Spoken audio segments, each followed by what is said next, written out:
वैज्ञानिकों ने बेहद चौंकाने वाला खुलासा किया है। शोध के अनुसार लाखों साल पहले भारत अंटार्कटिका से जुड़ा हुआ था। पुरानी चट्टानों के अध्ययन से एशिया और भारत के अलग होने का खुलासा हुआ है। भौगोलिक दृष्टि से भारत और अंटार्कटिका महाद्वीप के बीच की दूरी लगभग 11,835 किलोमीटर है। ये पृथ्वी का सबसे ऊंचा और शुष्क क्षेत्र माना जाता है। इसके अलावा इसे सबसे ठंडा और सबसे हवादार महाद्वीप भी कहा जाता है।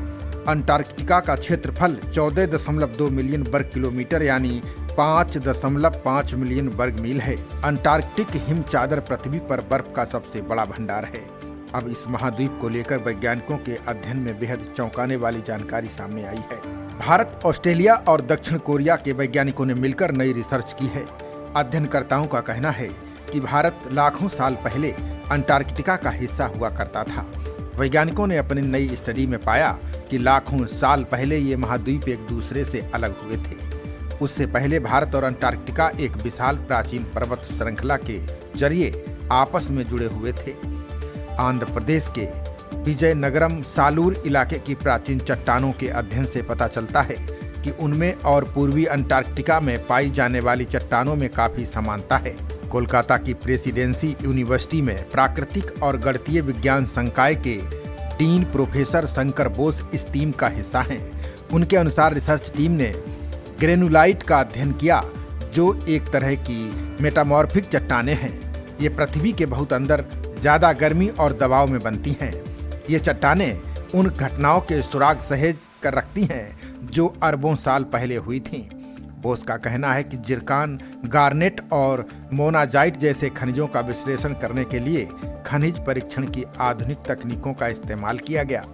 अध्ययन के अनुसार अंटार्कटिका से भारत के अलग होने की शुरुआत का पहला चरण 1000 से 990 मिलियन वर्ष पहले हुआ था।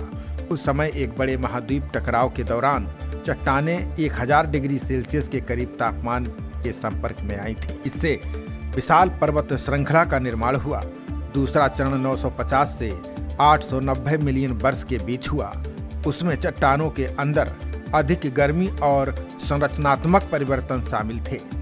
आखिरी यानी तीसरा चरण 570 से 540 मिलियन वर्ष पहले हुआ, जब खनिज समृद्ध तरल पदार्थ चट्टानों की दरारों से होकर गुजरे और एक विशिष्ट रासायनिक निशान छोड़ गए जो भारत और अंटार्कटिका दोनों में है। वैज्ञानिकों के अनुसार जिन पत्थरों का अध्ययन किया गया उसमें जिरकॉन सबसे अहम है।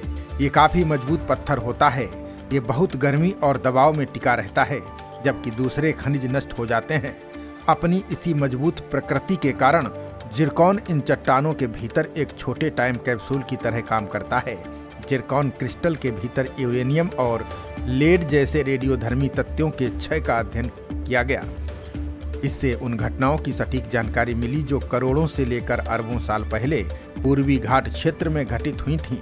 वैज्ञानिकों ने पाया कि आंध्र प्रदेश और पूर्वी अंटार्कटिका की चट्टानों की उम्र, खनिजों की बनावट और रासायनिक विशेषताएं एक जैसी हैं। इन दोनों ही क्षेत्रों में भूवैज्ञानिक विकास के 3 प्रमुख चरणों के एक जैसे प्रमाण मिले हैं।